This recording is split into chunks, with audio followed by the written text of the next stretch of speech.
start with our next topic of potential energy. So today's topic is potential energy. So what do you mean by the term potential energy? Potential energy basically means the height, the energy due to height या energy related height. ठीक है, related to height, that is known as your what? That is known as your potential energy. Suppose we are taking a glass of water. ठीक है, in that water is having some height in that water, glass of water. So that height is known as your what? Potential energy. Similarly, we are taking the example of a suppose rubber band. ठीक है, and we stretch that rubber band. अगर हम stretch करते हैं rubber band को, तो in that rubber band case, we are changing the dimension of that rubber band. हम क्या कर रहे हैं, उसकी rubber band की क्या कर रहे हैं, dimension को change कर रहे हैं, configuration को change कर रहे हैं. तो what is potential energy? Potential energy का मतलब होता है height related energy. Either we can say height related, ठीक है, or we can say what is the next part, or we can say energy related to configuration, related to configuration या dimension भी आप बोल सकते हैं. That is known as what? That is known as your potential energy. क्या बोलते हैं बेटा उसको हम? Potential energy बोलते हैं. ठीक है, अब पोटेंशियल एनर्जी जो होती है ना बेटा, that is depends on the conservative force. वो किसके ऊपर डिपेंड करती है? कंजर्वेटिव फोर्स के ऊपर. कंजर्वेटिव फोर्स क्या होते हैं? कंजर्वेटिव फोर्स वो फोर्स होते हैं जो पाथ इंडिपेंडेंट होते हैं. जो अगर मान लो मुझे इस ऑब्जेक्ट को यहाँ तक लेकर आना है, तो मैं इस ऑब्जेक्ट को ऐसे लेकर आऊँ या इस ऑब्जेक्ट को ऐसे लेकर आऊँ, it depends on me. So conservative forces are that forces which does not depend on that path, कि हम उसको कैसे लेकर जा रहे हैं. वो उस पाथ के ऊपर डिपेंड नहीं करता, बल्कि वो किसके ऊपर डिपेंड करता है? It depends on what? It depends on what? Can anybody tell? It depends on, बताइए किसके ऊपर डिपेंड करता है बेटा? चलिए, that conservative forces are dependent on their initial and the final position, does not depend on their path. अपने path के ऊपर डिपेंड नहीं करेगा, बल्कि वो किसके ऊपर डिपेंड करेगा? उसके इनिशियल और फाइनल पोजीशन के ऊपर. यहाँ पोजीशन कितना है और वहाँ पर तक जाएगा तो कितना होगा, वो सिर्फ उसके ऊपर डिपेंड करेगा. आप किस पाथ से लेकर जा रहे हैं? अगर आप मान लीजिए इस ऑब्जेक्ट को यहाँ तक लेकर आ रहे हैं, and you are taking that path just like this, इस तरह से लेकर जा रहे हैं. ठीक है, it does not depend on that path कि आप उस पाथ को कैसे लेकर जा रहे हैं, इस ऑब्जेक्ट को कैसे लेकर जा रहे हैं, बल्कि वो किसके ऊपर डिपेंड कर रहा है कि उसकी इनिशियल और फाइनल पोजीशन कितनी है. It depends on that. So that is known as your what? That is known as your conservative force. ठीक है, so potential energy depends on the conservative force. Okay? तो conservative force के case में आपके पास क्या आता है बेटा? What about the conservative force? तो after that we can say, अगर पाथ मान लीजिए छोटा है, ठीक है, सपोज करिए मुझे यहाँ से स्टेयर्स चढ़ के ऊपर जाना है, ठीक है, नेक्स्ट फ्लोर पर, तो मैं क्या करूँगी? हर एक स्टेयर से को क्रॉस करते हुए ऊपर जाऊंगी. It means I have to cover the smaller path. Yes और नो? मुझे क्या करना पड़ेगा? स्मॉलर पाथ कवर करना पड़ेगा. आपको अपने क्या कहते हैं रूफ पर जाना है, तो आप स्टेयर से तो जाओगे, ऐसा तो नहीं कि क्या कहते हैं सीधा आप नीचे हो और जाते ऊपर पहुंच जाओगे, ऐसा तो नहीं है ना. तो you will have to cover a smaller path. आपको क्या कवर करना पड़ेगा? स्मॉलर पाथ कवर करने पड़ेगा स्टेयर्स के, जहाँ से आप क्या बोल सकते हैं कि आप अपना जो इनिशियल पोजीशन था और जो फाइनल पोजीशन था, आप वहां तक पहुंच जाए. That is known as your conservative forces. समझ आया कंजर्वेटिव फोर्सेस क्या होते हैं बेटा? ओके, तो अब हम क्या करते हैं? यस, कंजर्वेटिव फोर्सेस में हम क्या करते हैं? This is known as your X and Y axis. और आपके पास एक ऑब्जेक्ट है यहाँ पे, ठीक है, एक ऑब्जेक्ट है और उस ऑब्जेक्ट का मास ले लिया हमने m. क्या ले लिया? m. ओके, अब सपोज करिए x axis say that object is having the distance that is y1, that is y1. और इस ऑब्जेक्ट इस डिस्टेंस को बेटा हम हमेशा सेंटर से लेते हैं, मास के सेंटर से लेते हैं हमेशा. ठीक है, और उसके बाद हमने क्या किया? कुछ फोर्स अप्लाई किया. ठीक है, और फोर्स अप्लाई करने के बाद सपोज करिए ये ऑब्जेक्ट आ गया यहाँ पर, उसकी पोजीशन आ गई यहाँ पे, and then it covers y2 distance from the ground. पहले y1 था and the second path is y2. Okay, तो अब हमने क्या करा? छोटे छोटे, ये तो था हमारा डायरेक्ट. अगर हमने सपोज करिए यहाँ पर छोटे छोटे पाथ कवर करे होते इसके बीच में, एम्बर और ये इस इन दोनों के बीच में हमारा स्मॉलर पाथ कवर ऑफ किए होते, तो उस केस में हमारा जो वर्क डन लगना था वो भी कितना लगना था? स्मॉलर लगता. ठीक है, और आपको पता है कि अगर वर्क डन स्मॉलर लगता तो स्मॉलर वर्क डन की हम क्या लेते हैं? DW लेते हैं. DW means small change in work done. ठीक है, it is equal to F vector dot dr vector. Why I am writing dr vector? Because dr is the smallest path. dr क्या है बेटा? स्मॉलेस्ट पाथ है आपके इस point से लेकर इस पॉइंट तक का, ठीक है। और अगर हमें क्या करना है, पूरे पाथ के बारे में निकालना है वर्क डन, तो हम क्या करेंगे बेटा? पूरे पाथ के लिए आप हमेशा ध्यान रखिएगा, फिजिक्स की लैंग्वेज में you will have to integrate. क्या करना पड़ता है आपको? इंटीग्रेट करना पड़ता है। जब आप dw को इंटीग्रेट करेंगे तो इंटीग्रेशन में dw आएगा हमेशा आपका w, ठीक है। और अगर आप इंटीग्रेट कर रहे हैं इसको, तो ये कितना हो जाएगा? f vector dot dr vector. This is your integration part, okay. तो dw का इंटीग्रेशन क्या होता है बेटा? w होता है, और ये आपका सिंपल आ जाएगा integral of f into D R. अब ये जो ऑब्जेक्ट है, ये ऑब्जेक्ट कहाँ पे लाई कर रहा है? सपोज करिए ये ऑब्जेक्ट है, इसका जो फोर्स लगेगा वो कहाँ लगेगा? डाउनवर्ड डायरेक्शन में लगेगा, और वो डाउनवर्ड डायरेक्शन क्या होगी? इसकी m इंटू जी होगी, ठीक है। अगर आपको याद हो तो मैंने आपको बताया था इसका ग्रेड कहाँ लाई करता है? नीचे लाई करता है। In the last previous video I have told you, या in the last chapter I have told you about it, कि इसका जो फोर्स होता है वो कहाँ लगता है? यहाँ नीचे के डायरेक्शन में लगता है। And due to that gravity we are in the formula for the force is m into g.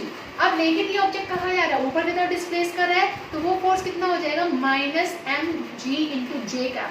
अब जे कैप क्यों लिया मैंने? क्या एक्सप्लेन कर सकते हैं कोई? Why I am taking this J का care?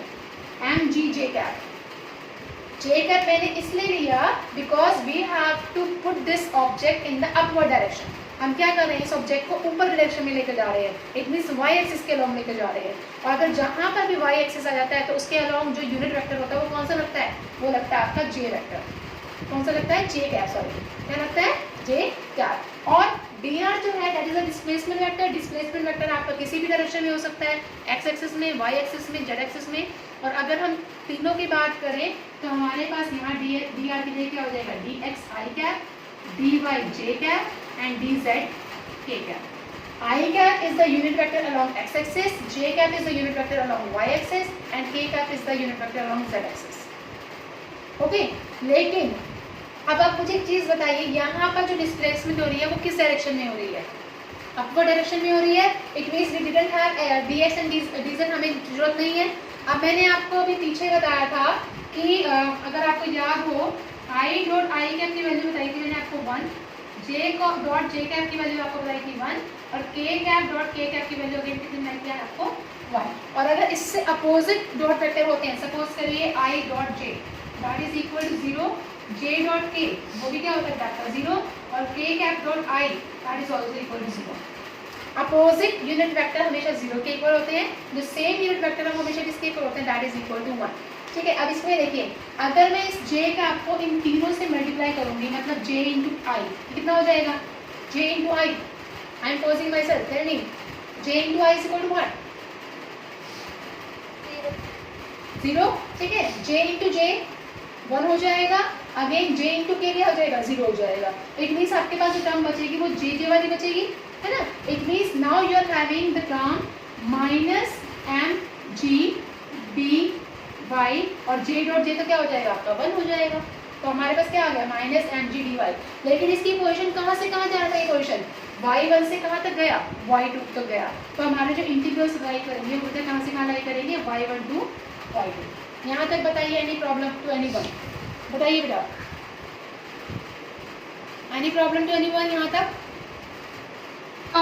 Okay, now take this mg, because mg is a constant term, mass constant है, gravity constant है, take this mg constant term outside of the integration।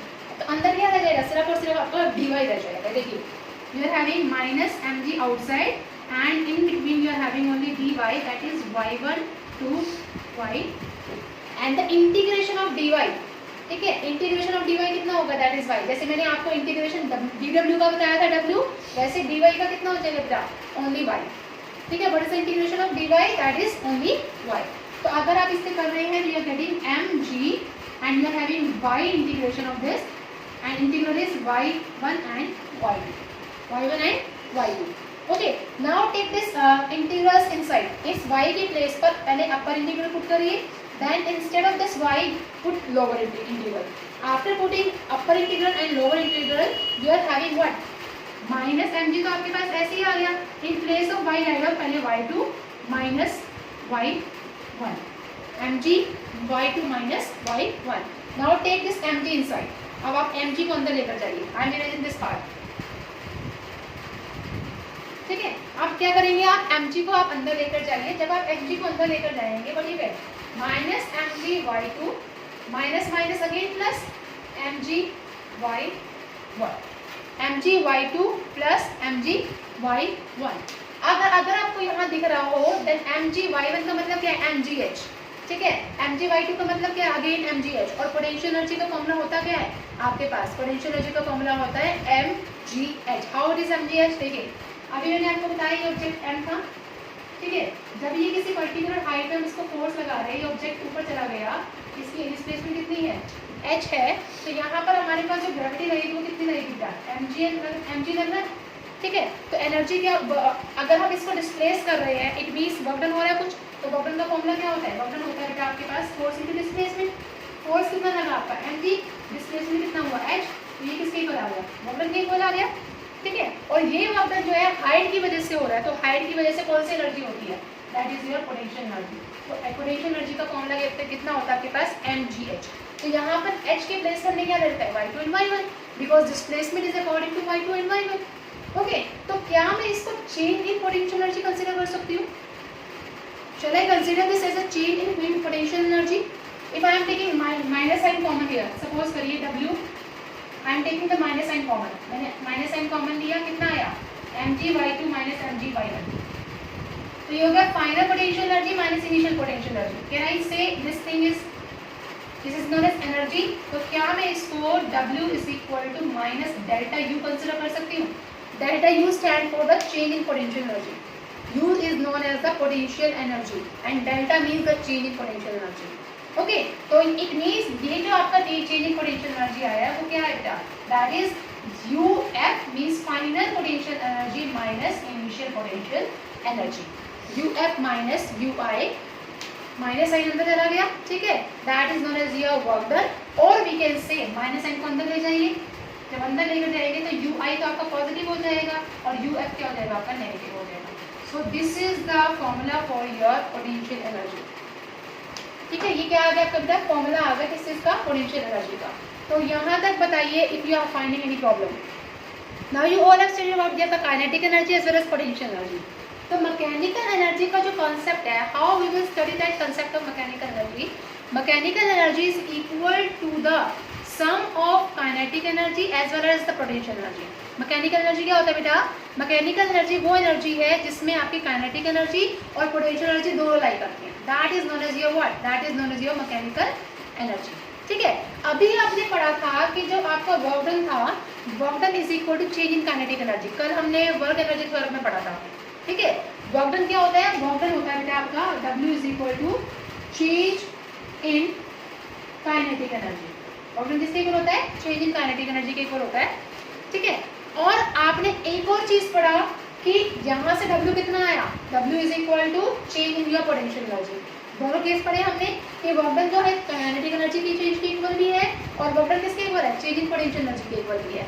तो it means अगर मैं दोनों को compare करूं, क्या मैं ये लिख सकती हूँ कि change in kinetic energy is equal to, change in kinetic energy is equal to minus mgy2 plus mgy1, change in kinetic energy लिख सकती हूँ। हमने पढ़ा कि work done change in kinetic energy के इक्वल होता है और हमने ये भी पढ़ा कि वर्क डन किसके इक्वल होता है, चेंज इन पोटेंशियल एनर्जी के। जब दोनों ही आपस में वर्क डन के इक्वल हैं तो क्या हम ये लिख सकते हैं कि kinetic energy is equal to potential energy, लिख सकते हैं ना, है ना, दोनों ही वर्क डन के इक्वल है। तो हमने क्या कर दिया, तो दोनों को हमने इक्वल दिखा दिया कि change in kinetic energy is equal to change in potential energy. तो चेंज इन काइनेटिक एनर्जी का मतलब क्या हुआ, फाइनल काइनेटिक एनर्जी में से इनिशियल को माइनस करिए और यहाँ पर कितना हो गया mgy2 plus mgy1, mgy2 plus mgy1। और kf क्या होता है, kf is known as your final kinetic energy.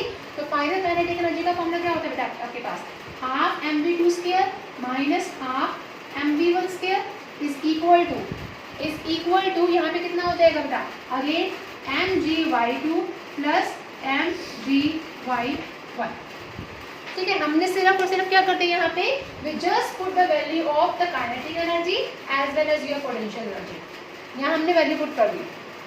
Okay, अब हमने क्या किया, सेकेंड वाले टर्म्स को इकट्ठा कर दिया, फर्स्ट टर्म को इकट्ठा कर दिया। Now we will take the second term in the left hand side and the first term in the left hand side. Now see, half mv2 square is here, half mv2 square, and your second term is in minus. When it comes in this side to this side, it will become plus. It means mv/2 is equal to. Now this is your first term. ये minus में है, ये जब इधर आएगा तो क्या हो जाएगा, प्लस का हो जाएगा. You are having half mv1 square, and here again you are having mgy1, mgy1. So this is your kinetic energy, this is your potential energy, this is your again kinetic energy, this is your potential energy. So can I write here kinetic energy का K2, because second object के लिए था K2 plus ये कितना हो गया U2, because it is also for the second object. It is equal to K1 for the first object. It is equal to U1. K1 plus U1. अब देखिए आप, ये हो गया U1 plus K1, यानी कि sum of kinetic energy plus potential energy. ये भी कितना हो गया, sum of kinetic energy plus potential energy. तो अगर आपके पास दोनों का सम काइनेटिक और पोटेंशियल एनर्जी इक्वल आते हैं तो क्या उसको हम मैकेनिकल एनर्जी नहीं बोलेंगे? Because mechanical energy is the sum of your kinetic energy plus potential energy. ठीक है, तो हम ये लिख सकते हैं ना कि sum of your kinetic plus potential is equal to your mechanical energy. ठीक है, तो हम इसको लिख सकते हैं U plus K is equal to E and E is known as your mechanical energy. E क्या है बेटा आपका पास? That is known as your mechanical energy. And mechanical energy हमेशा क्या रहती है, constant रहती है. हमेशा क्या रहती है आपकी, constant. तो अगर आपसे कोई भी पूछे कि mechanical energy किसकी इक्वल होती है, then it is equal to kinetic plus potential and it is always remain the constant. हमेशा क्या रहेगी, कांस्टेंट रहेगी. और साथ में कांस्टेंट होने के साथ साथ अगर मान लीजिए स्मॉलर चेंज हुआ, ठीक है, स्मॉलर चेंज हुआ, तो उस केस में हम क्या बोलेंगे, आपका स्मॉलर चेंज का मतलब क्या हुआ, delta is equal to delta U plus delta A. Smaller change का मतलब क्या हुआ, इसके आगे डेल्टा लग गया, delta E is equal to delta U plus delta K. ठीक है, लेकिन आपके पास ई तो ऑलरेडी क्या है, कांस्टेंट है, उसमें तो कोई स्मॉल चेंज आ ही नहीं सकता. ठीक है, तो वो किसके इक्वल होता है बेटा, इक्वल टू जीरो हो जाता है. वो किसके इक्वल होता है, equal to zero, because delta E will never be constant. Delta E जो है वो कभी भी क्या नहीं रहती आपकी, कांस्टेंट नहीं रहती. इसी वजह से वो किसके इक्वल होती है आपकी, जीरो के इक्वल हो जाती है. किसके इक्वल होती है, जीरो के इक्वल. और अब आपने देखा था कि काइनेटिक एनर्जी क्या है, काइनेटिक एनर्जी आपका वर्क डन था. तो क्या हमें इसको लिख सकते हैं, W plus delta U is equal to zero. W plus delta U is equal to 0, or we can say W is equal to minus delta U. देखिए हमने मैकेनिकल एनर्जी के कंसेप्ट से आपका वही फॉर्मूला लिया है जो हमने पोटेंशियल एनर्जी के केस में किया था, W is equal to minus delta U. The same concept I had taken out, जो हमने अभी किस में किया था, पोटेंशियल एनर्जी में किया था. Tell me बेटा, any problem up to this?